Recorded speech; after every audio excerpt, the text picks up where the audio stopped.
It is Wednesday, March 4, 2026. And you are probably waking up, pouring your first cup of coffee, and staring at your phone. Yeah, and if your feed looks anything like mine this morning, you are seeing a wall of headlines that just feel incredibly heavy. It's a relentless, dense news cycle right now. Yeah. Honestly, looking at it all before 8 a.m. is enough to make you want to go back to sleep. Completely understandable. You've got alerts about missile strikes, market drops, global statements. It can induce this profound sense of geopolitical whiplash. It really can. And that is exactly why we are here today.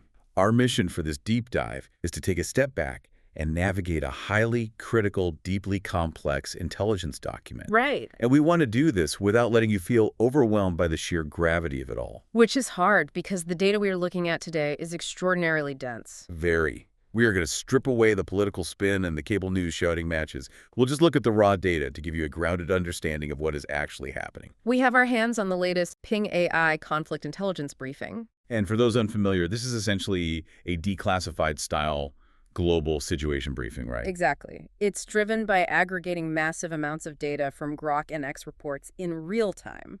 Now, the very first thing that jumps off the page is the threat level. Yeah, it is set to critical, all caps. Which, in the world of intelligence analysis, critical is not a word you use to get clicks. No, it means the system is blinking red. To generate this single dashboard we are looking at, the AI analyzed 50 distinct major global events over the past 24 hours. 50 events. Synthesized into one cohesive picture. And the primary focus, the massive gravitational pull of this brief, is deconstructing what is fundamentally day 5 of the rapidly escalating U.S.-Israel-Iran war. And before we get into the weeds, I think it is important to set the ground rules for how we are approaching this. Yes, definitely. You know how we operate here. We are not here to debate foreign policy. We are taking sides. And we certainly aren't pushing any sort of ideological agenda. We are just the guides to the source material. We're going to impartially map out the data exactly as Ping AI presents it. Right. We'll look at the kinetic events in the Middle East, sure. But we are also going to track how those events ripple outward. Because they do, fast. How an airstrike in one time zone instantly jolts global financial markets, disrupts shipping in the Indian Ocean, and eventually shows up in your daily life. What's fascinating here is the sheer velocity of those ripples. It's almost instantaneous now. When you analyze a crisis of this magnitude, the real challenge isn't just counting the missiles or tracking troop movements. It's mapping the interconnectedness of the modern world. We are looking at a highly complex, deeply fragile global system that is currently under severe multi-directional stress. Severe stress. Okay, let's unpack this. We always like to start with the BLUF. The bottom line up front. And the top line number the AI pulled is grim. Over 1,000 deaths in just 5 days of this specific escalation. 1,000 lives lost in less than a week. The data points to a dangerous, rapid expansion of hostilities. We are way past the point of isolated border skirmishes. Or what diplomats call proportional signaling. Right, where one side does something small, and the other side does something equally small just to send a message. We're well past that. The data indicates a conflict that is now actively threatening global energy supplies and tearing at long-standing global alliances. The phrase that anchors this entire initial assessment is chain reaction. The intelligence isn't forecasting a localized dispute anymore. When a conflict breaches that psychological threshold of 1,000 casualties in a matter of days, the diplomatic off-ramps just vanish. The mechanisms that allow leaders to de-escalate and save face start to evaporate. The sheer inertia of the violence takes over. Because leaders face intense domestic pressure to avenge those losses. Which inherently leads to further retaliatory strikes. It becomes a self-sustaining cycle that is incredibly difficult to break. So, looking at the map the AI generated, the big flashing red light is obviously the epicenter. Day 5 of this escalation. Let's dig into what the data says is actually happening on the ground. The first major data point flags massive Israeli airstrikes targeting key government and security sites directly in Tehran. And the casualty count attributed to this specific wave of strikes is severe. At least 787 people killed. It is a staggering number for a single wave of strikes. It really is, and we need to contextualize what an event of that magnitude means strategically and psychologically. Because Tehran is not a border outpost. It is the sovereign capital. When you see nearly 800 deaths primarily focused around government and security infrastructure, you are looking at what military analysts call a decapitation strike strategy. Wait, let me pause you there, because that is a heavy term. It is. For anyone who doesn't spend their days reading military doctrine, a decapitation strike essentially means trying to cut the head off the snake, right? Taking out the top political and military leadership so the rest of the armed forces can't coordinate a response. It is an attempt to severely degrade command and control. You destroy the communication hubs, the intelligence headquarters, the ministries of defense. And Ping AI gives this a high GH confidence assessment. It notes that this specific tactic drastically heightens the risk of broader Middle East instability. Why is that a guarantee of instability? Because historically, a massive attack on a capital city shatters any remaining illusion that a conflict can be contained. It crosses a psychological Rubicon. The target nation's leadership, whoever survives, views it as an existential threat to the regime itself. Exactly. The intelligence brief explicitly warns that an attack of this nature practically guarantees massive Iranian retaliation against U.S. allies in the region. Because a failure to respond would project fatal weakness. Yes. And we're going to see exactly how they responded in a minute. But the brief highlights another layer to these strikes that is arguably even more alarming than the hits on the government buildings. The data shows that U.S.-Israeli airstrikes also specifically targeted Iranian nuclear facilities. And this wasn't just dropping bombs on concrete. The text notes that key scientific and military leaders associated with the nuclear program were killed in these specific strikes.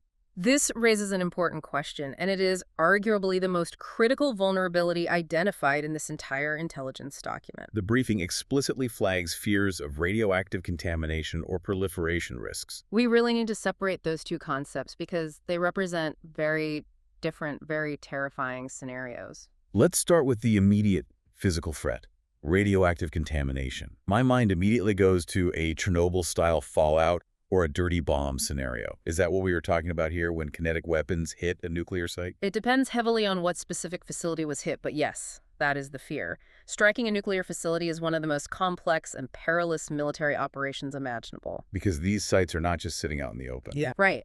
Sites like Nairden's or Fordo are heavily fortified, often built deep underground into the side of mountains. To destroy them, militaries use massive bunker-buster munitions like the GBU-57. Those are designed to penetrate dozens of feet of earth and reinforce concrete before detonating. Correct. They literally cause a localized earthquake to collapse the facility. But if that facility houses active nuclear reactors or significant stockpiles of enriched uranium or highly radioactive isotopes, a conventional explosion can breach containment. You aren't necessarily triggering a nuclear detonation, a mushroom cloud, but you are vaporizing radioactive material and blasting it into the atmosphere. That is essentially a localized dirty bomb created by accident. And once those radioactive particulates are airborne, wind currents take over. They do not respect national borders. The fallout. It settles on crops, it poisons water supplies, it forces mass civilian evacuations for miles around. It turns a targeted tactical military strike into a generational environmental and humanitarian disaster. The brief warns about this immediate fear. But you mentioned a second concept flagged here, proliferation risks, which sounds almost counterintuitive. If you bomb the nuclear facilities, aren't you stopping proliferation? If we connect this to the bigger picture, it is the great paradox of counterproliferation strikes. Historically, if you look at events like Israel's Operation Opera against Iraq's Ozark reactor in 1981, Or the Stuxnet cyber attacks. taking out a facility might set a nuclear program back by a few years in the short term. But the intelligence briefing warns that hitting these sites and assassinating key leaders often achieves the exact opposite of its long-term goal. It galvanizes the political will to acquire a nuclear weapon at absolutely all costs. Because the targeted nation realizes that conventional weapons aren't enough to deter attacks on their sovereign soil. The brief states this development could accelerate a nuclear arms race in the region, bringing severe global security implications. If the physical centrifuges are destroyed, but the underlying scientific knowledge base survives in the minds of the remaining scientists, the regime may decide that rapidly achieving nuclear breakout is their only absolute guarantee of regime survival. building a viable bomb. Yes. They throw out all international treaties, kick out the inspectors, and race for the bomb. You end up inadvertently forcing the exact doomsday scenario you initiated the strikes to prevent. It is a terrifying strategic tightrope. You strike to neutralize a threat, but the strike itself acts as the catalyst for a larger threat. It's a vicious cycle. So how does a nation respond when its capital is bombed and its nuclear sites are targeted? The data from Day 5 shows us exactly how, and the scale is almost hard to comprehend. The briefing outlines Iran's immediate response. A barrage of 700 ballistic missiles and drones launched simultaneously at U.S. and Israeli sites. 700. The sheer logistics required to coordinate a 700 projectile launch are phenomenal. This is not a hasty emotional button push. This requires immense pre-planning. Fueling of liquid propellant missiles, coordinating drone swarms to launch at specific times so they arrive alongside much faster ballistic missiles. It is a highly calculated, massive deployment of strategic assets. I want to play devil's advocate here for a second. We just talked about how their command and control in Tehran was severely degraded by the decapitation strikes. Right. Is it possible that launching 700 projectiles isn't some grand coordinated master plan, but rather a desperate throw everything at the wall response, like a reflex action because their central command is scrambling? That is a very astute point, and there is likely a degree of use it or lose it mentality at play. If they fear their missile silos are next on the target list, they will launch whatever they can. Just get them in the air. However, what's fascinating here is how the AI analyzes the targeting of this barrage. The brief states this action signals a deliberate willingness to expand hostilities into a multi-front war. Even if the launch was catalyzed by desperation, the strategy behind launching 700 at once is very specific. It is a saturation strategy. Saturation meaning you overwhelm the defense systems, you throw so much at the wall that the wall breaks. Exactly. Advanced air defense systems like Israel's Iron Dome, David's Sling, or the American Patriot missile batteries are incredible pieces of technology. They use radar to track incoming threats and calculate trajectories in milliseconds to intercept them. But they have a mathematical limit. An Iron Dome battery only has so many interceptor missiles loaded in its tubes. If you launch 700 drones and ballistic missiles simultaneously, you are forcing the defense system's computers to prioritize. You are actively accepting that maybe 80 or 90% of your projectiles will be shot down, but you know that the sheer volume guarantees that 10 or 20% will slip through the net. And the data confirms that some absolutely did get through. The briefing flags that these missiles targeted major Israeli cities, triggering widespread alerts. It notes civilian casualties. And we have to pause and think about the reality of modern urban warfare here. We're so used to seeing those clean, green-tinted night vision videos of interceptions in the sky, but gravity still exists. It does. Even a successful interception creates a massive hazard. When a Patriot missile hits a 2-ton ballistic missile traveling at Mach 5 over a city, that debris doesn't just vanish. Thousands of pounds of flaming, jagged metal fall onto apartment buildings, highways, and power grids. The briefing explicitly warns about the severe damage to civilian infrastructure. You lose hospitals, water processing plants, electricity.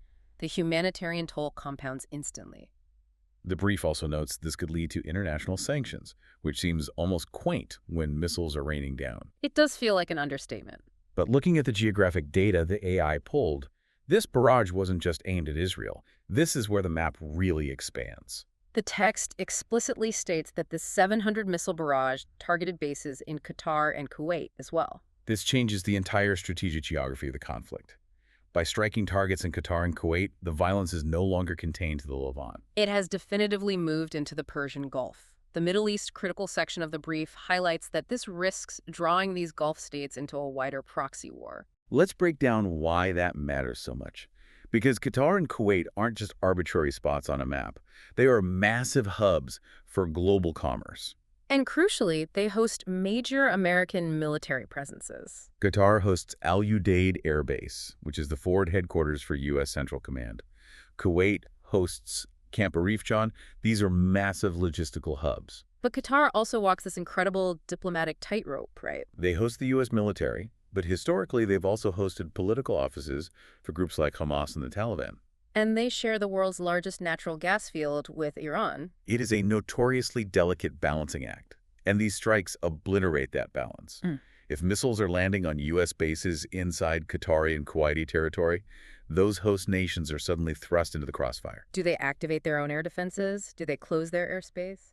Furthermore, the intelligence brief explicitly mentions the threat to Gulf shipping lanes. This is the economic jugular of the planet. We are talking about the Strait of Hormuz. Roughly 20% of the world's entire global oil consumption passes through that narrow waterway. If ballistic missiles and suicide drones are flying over, or worse, landing near these waters, commercial shipping companies will simply halt operations. Insurance premiums for oil tankers, the maritime insurance that allows these massive ships to operate, will skyrocket overnight, or policies will be canceled entirely. The physical war instantly triggers an economic siege on the global supply chain.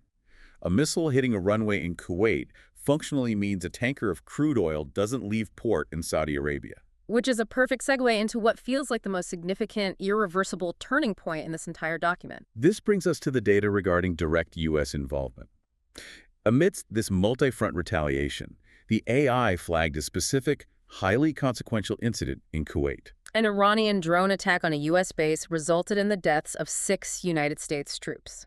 6 American service members killed in action. This is the tripwire. This is the event that fundamentally alters the trajectory of the entire geopolitical situation. Up until this point in the escalation, the U.S. has been deeply involved, but primarily in a supportive, defensive, and intelligence-sharing capacity. But experiencing direct lethal casualties on a sovereign U.S. base from an enemy drone attack, that crosses a definitive historical red line. The briefing uses a phrase that really stuck with me. It says this marks the first direct U.S. losses in the conflict and very pointedly raises the specter of American escalation. The specter of American escalation. It is a chilling but highly accurate way to frame it. It implies a looming, almost inevitable force about to be unleashed. If you look at American military history, whether it is the Beirut barracks bombing in 1983 or more recently the drone strike on Tower 22 in Jordan. When American troops are killed, the domestic political pressure in the United States to respond forcefully becomes insurmountable. No administration, regardless of political party, can absorb American military casualties without retaliating. It is embedded in the political and military DNA of the country. Because if you don't respond, you essentially tell the world it is open season on U.S. bases everywhere. The brief notes this could draw the U.S. deeper into the fight, increasing risks to global alliances and energy markets. It triggers the America's Elevated Alert section of the brief. If we connect this to the bigger picture of American domestic policy, the loss of American lives overseas instantly reshapes the political landscape in Washington. The briefing mentions that this prompts potential policy shifts that could impact alliances and defense postures. What does that actually look like in practice? It means the immediate mobilization of force. You might see the deployment of additional carrier strike groups to the region. You see bombers being repositioned. And it changes how the U.S. interacts with its allies. The brief explicitly notes this situation deeply affects international relations. The U.S. might pressure allies in NATO to actively join a coalition, shifting this from a regional U.S.-Israel-Iran conflict to a broader Western coalition conflict. Precisely. And for you listening at home, you might be thinking, this is happening thousands of miles away in the desert. How does this affect? But the briefing is drawing a direct, undeniable line from that drone strike in Kuwait to policy shifts in the Americas. While the AI notes that direct kinetic threats, meaning actual missiles hitting North America, are low, it pivots immediately to the economic reality. It warns that economic repercussions from oil price spikes could heavily influence markets and inflation back home. The cost of mobilizing the American military machine and the disruption to the Gulf is going to show up directly at your local gas pump and in your grocery bill. The globalization of consequence. You can't isolate it anymore. And the data shows us that the shockwaves are already hitting completely different continents in ways that seem almost random until you look closer. Here's where it gets really interesting, and honestly a bit bizarre if you aren't accustomed to reading global intelligence threat matrices. The briefing flags significant anomalies in the Asia-Pacific region. Let's look at what we can only call the Indian Ocean mystery. The data shows a submarine strike on an Iranian vessel near Sri Lanka. Sri Lanka. That is over 2,000 miles away from the Persian Gulf. The text reports 101 people are missing from this vessel. Okay, my first thought when I saw that was, wait, who has submarines operating off the coast of Sri Lanka? A submarine strike is a profound escalation of naval warfare. It is incredibly stealthy, highly sophisticated, and implies a state-level actor. Why is an Iranian vessel all the way out by Sri Lanka, and who targeted it? The briefing suggests this is inextricably linked to the escalating naval tensions from the Gulf. The Indian Ocean is a massive, vital artery for global trade. It connects the Middle East and Europe with the economic powerhouses of Asia, China, Japan, South Korea. We talk a lot about choke points like the Suez Canal or the Strait of Hormuz, but the open ocean routes, the sea lines of communication, are just as vital. And what's fascinating is how the briefing assesses the threat. It doesn't just treat it as an isolated sinking. It states this threatens maritime security in the Indian Ocean and could involve regional powers like India. Which is the massive elephant in the room. India is a nuclear-armed superpower. If you are the naval command in New Delhi, and active lethal submarine warfare is suddenly happening in your backyard, just off the coast of your neighbor Sri Lanka, you cannot ignore that. You have to scramble your own naval assets. You deploy your own anti-submarine warfare helicopters and destroyers to monitor the situation, to protect your own shipping lanes. It draws another massive, highly armed military power into a state of high alert, increasing the risk of miscalculation. It creates a massive logistical nightmare for the rest of the world, too. The briefing notes this could lead to broader disruptions in global shipping routes. Imagine you are a logistics manager for a multinational corporation today. You're trying to move microchips from Taiwan to Europe or car parts from Japan to the US. The Red Sea is already a mess with Houthi attacks. The Persian Gulf is now essentially an active war zone with 700 missiles flying across it. And now the Indian Ocean has active, unaccounted-for submarine strikes. Your map is shrinking rapidly. Where do you route your cargo ships? You are forced to divert them all the way around the southern tip of Africa, the Cape of Good Hope. That adds weeks to delivery times. It burns massive amounts of extra marine diesel fuel. That delays manufacturing globally. A factory in Germany might have to idle its workers because the parts are stuck on a ship hiding from submarines off the coast of Africa. It is a textbook example of how a localized kinetic conflict metastasizes into a global supply chain crisis. Speaking of Africa, the spillover doesn't stop at the ocean. The AI pivoted from naval warfare to flag an Africa HIGH alert. The data details a mass attack by unidentified gunmen in Ruang, South Sudan, which killed 169 people, including local officials. Now, I have to be honest, when I first read this, I was confused. Why is a tragic but seemingly localized mass shooting in South Sudan included in a global intelligence briefing that is heavily dominated by an escalating Middle Eastern war? It is a vital question, and it speaks to how sophisticated this AI analysis is. If we connect this to the bigger picture, the intelligence community looks at the world as an ecosystem with a finite amount of bandwidth. The briefing explains the inclusion of South Sudan through the concept of spillover effects and indirect links to global conflicts. We can call it the geopolitical attention economy. The geopolitical attention economy. I like that phrase. It essentially means that there are only so many satellites, so many diplomats, and so much media airtime available on any given day. Precisely.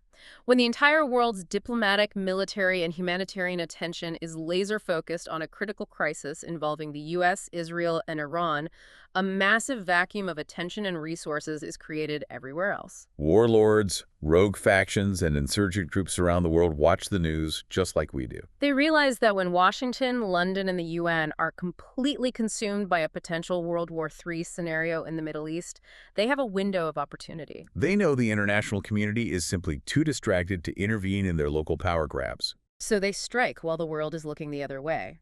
The briefing explicitly notes that this mass attack in South Sudan happens amid persistent ethnic violence, and it warns that this could rapidly exacerbate humanitarian crises in Central Africa. Because nobody is coming to stop them. And the tragedy compounds when you look at the strain on international aid. The briefing points out that the violence in South Sudan may require increased UN intervention to address underlying governance issues. But here is the brutal, zero-sum reality of global aid.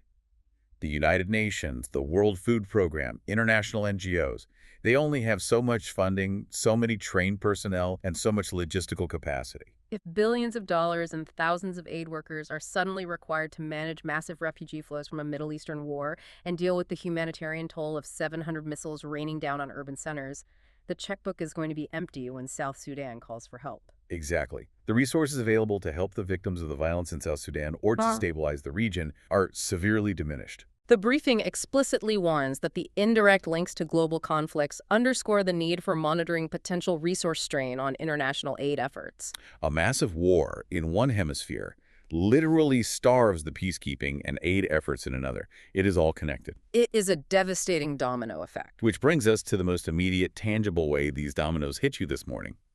The data we just went through is heavy on geopolitics, but the AI also output a very specific market dashboard. This is section 5 of our deep dive, the economic reality. We need to break down what these percentages actually mean for everyday life. Let's look at the Ping AI dashboard snapshot. Let's start with the commodities market. Crude oil WTI is up 5.2%, and the briefing labels this as a bullish signal with high confidence. For clarity, WTI stands for West Texas Intermediate. It is one of the main global benchmarks for pricing oil, alongside Brent crude. A 5.2% jump in crude oil in a single trading session is a massive, violent spike. The briefing assesses that this price is rising due to Middle East tensions directly disrupting supply. It bases this high confidence on historical patterns of conflict-driven price surges. And what is important to understand here is that the market isn't waiting to see if a specific oil tanker actually gets sunk in the Strait of Hormuz today. The market trades on futures. It is pricing in the probability that it will happen tomorrow. Right. Oil is the literal lifeblood of the globalized economy. It doesn't just power cars. When the raw price of crude jumps 5% in the morning, it instantly alters the math for every industry on Earth. It means the cost to manufacture plastics goes up. The cost of aviation fuel to fly cargo across the world goes up. The diesel required to truck food from a farm to your local grocery store goes up. That 5.2% spike is essentially a tax levied on every single physical good you purchase. Next on the dashboard is gold. It is up 2.1%, also labeled bullish. The briefing notes it is acting as a safe haven asset amid escalating geopolitical risks. This is a tale as old as time, right? When people are scared of war and inflation, they ditch complex financial instruments and buy physical, historical stores of value. But what I found curious is that the briefing only gives this a moderate confidence rating, noting mixed market reactions. That moderate confidence tag is a very nuanced piece of data. It tells us that while retail investors might be scared and buying gold, there is still debate in the massive institutional financial sector about the trajectory of this conflict. Some hedge funds and sovereign wealth funds might be holding back, keeping their powder dry in cash, waiting to see what happens in the next 48 hours before fully retreating into a defensive asset like gold. They are waiting for the U.S. response. But the next metric doesn't show any hesitation at all. The VIX Volatility Index is up 4.5%, labeled as a bearish market signal with high confidence. Now, the VIX is a term that gets thrown around on financial news networks a lot. What exactly is it, and why does a 4.5% jump matter? The VIX is often colloquially referred to as Wall Street's fear index. It doesn't measure the price of a stock. It measures the stock market's expectation of volatility over the next 30 days based on S&P 500 index options. Think of it like buying insurance on your portfolio. When the VIX goes up, it means investors are suddenly willing to pay a massive premium to protect themselves against massive, unpredictable price swings. So, historically, when do we see the VIX spike like this? You see it during massive shocks to the system. The VIX spiked dramatically during the 2008 financial crisis. It spiked at the onset of the COVID-19 pandemic, and it spiked when Russia invaded Ukraine. The briefing states this index is increasing right now because investors anticipate further instability from the Middle East conflict, citing evident global market jitters. So essentially, the smartest, most data-driven money in the world is betting heavily that things are going to get much more chaotic, not less. And that expectation of chaos is reflected in the actual stock market performance today. The S&P 500 is down 3.1%, a bearish signal. The briefing says this decline is due to fears of energy price hikes and broader economic impacts, with high confidence based on immediate market data. Meanwhile, the U.S. dollar index is up 1.8% bullish. The S&P dropping 3.1% is not a minor dip. That represents trillions of dollars in wealth evaporating as the market digests the news of the 700 missiles and, crucially, the U.S. casualties. Companies are seeing their valuations slashed because Wall Street knows that higher energy costs will eat into their corporate profit margins. And everyday consumers, already burdened by inflation, are going to stop spending money on discretionary items. But the U.S. dollar jumping 1.8% seems like a paradox. The U.S. just took direct military casualties. We are talking about the specter of American escalation into a major war. Why would the currency of a nation entering a war get stronger? It is the ultimate expression of the flight to safety. Despite the casualties and despite the geopolitical mess, the U.S. dollar remains the world's primary reserve currency. In times of profound, terrifying global crisis. Foreign investors pull their money out of emerging markets, out of European stocks, and they park it in U.S. dollars or U.S. Treasury bonds. They trust the fundamental underlying stability of the U.S. government and the U.S. military over anything else on the planet. The dollar acts as the ultimate financial bunker. So what does this all mean for you, listening to this on your commute or at your kitchen table?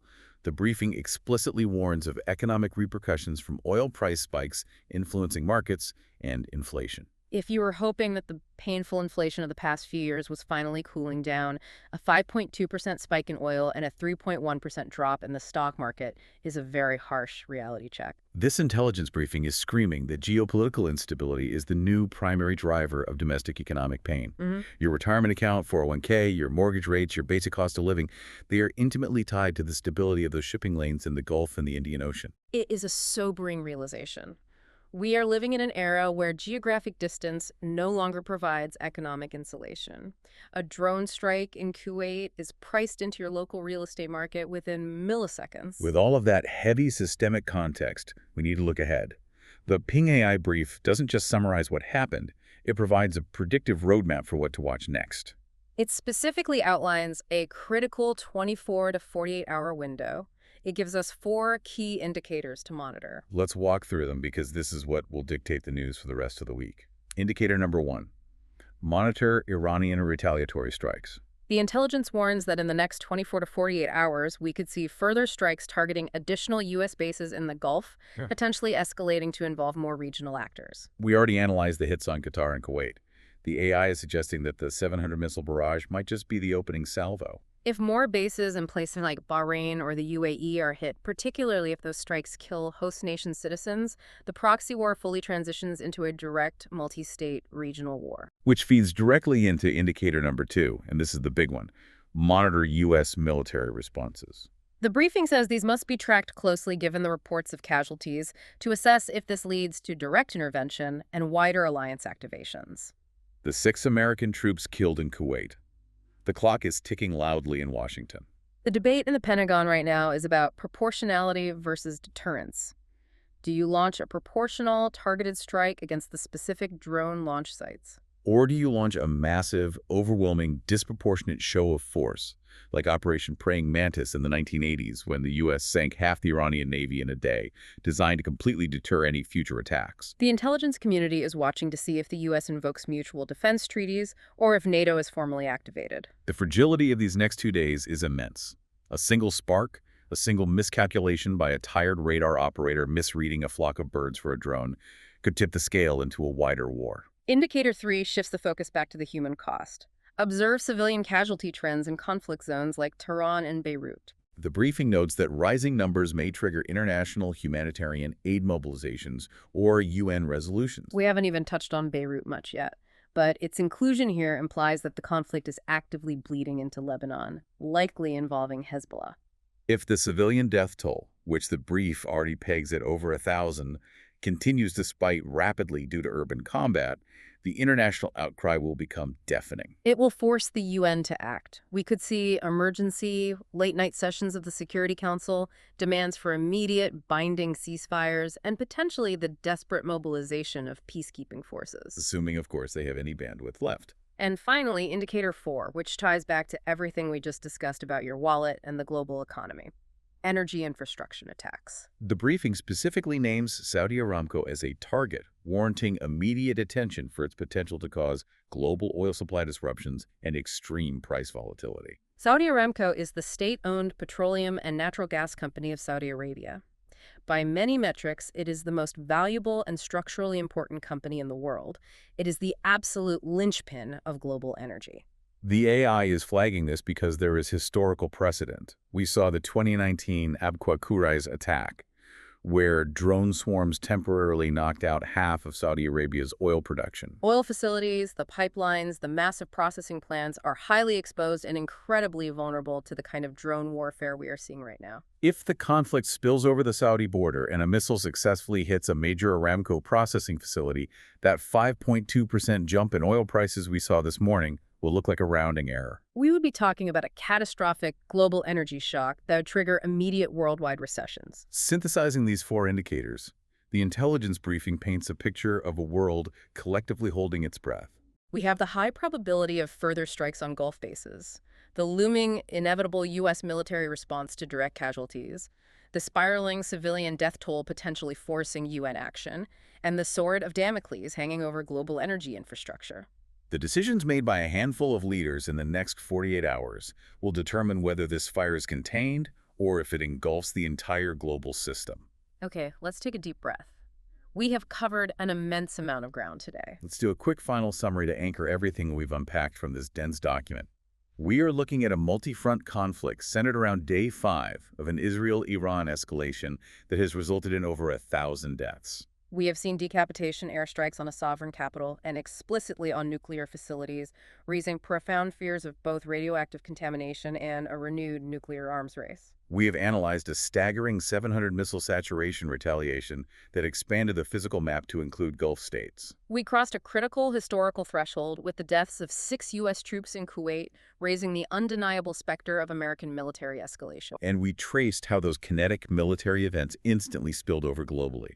We saw it trigger highly sophisticated submarine warfare off the coast of Sri Lanka, threatening vital sea lines of communication. We saw it drain international attention from a mass casualty event in South Sudan, demonstrating the zero-sum nature of global aid. Finally, we unpacked the immediate, harsh reaction of the global markets, with oil prices surging, fear indices spiking, and equities dropping, signaling real, unavoidable economic pain for everyday people. It is a dense, heavy, and frankly intimidating reality. But understanding it, seeing the interconnected architecture of all these events as laid out by the data, is the first step to not being paralyzed by the newsfeed. I want to leave you with a final, provocative thought derived from exactly that interconnected nature we've been mapping out. We've seen how a regional conflict in the Middle East can instantly threaten global energy via Saudi Aramco. It can strain UN resources in Central Africa and trigger submarine warfare thousands of miles away in the Indian Ocean. It forces us to ask a fundamental question about the architecture of the modern world. If our everyday economic security, the price of our food, and our physical safety are so deeply, intrinsically tied to the stability of single geographic flashpoints, are there truly any local wars anymore? Or has the extreme globalization of supply chains and military alliances guaranteed that every regional spark is inherently a global fire? That is something to seriously mull over the next time you look at a map or the next time you look at your grocery receipt. Thank you for joining us on this deep dive into the Ping AI Conflict Intelligence Briefing. Our mission is to help you navigate this complex world without losing your mind in the process. Stay informed, stay curious, and keep questioning the broader context behind the headlines. We will catch you on the next deep dive.